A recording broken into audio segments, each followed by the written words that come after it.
Question number 26. If a plane passes through intersection of planes 2x minus y minus 4 equals to 0 and y plus 2z minus 4 equals to 0, it also passes through the point 1, 1, 0, then the equation of the plane is, we have given 4 options.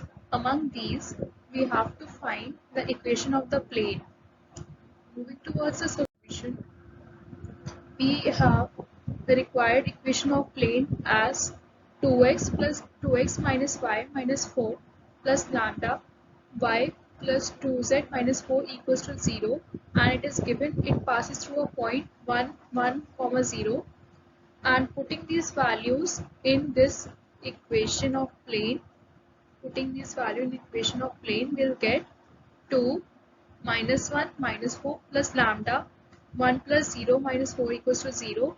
We'll get a lambda value as minus 1. Then putting this lambda value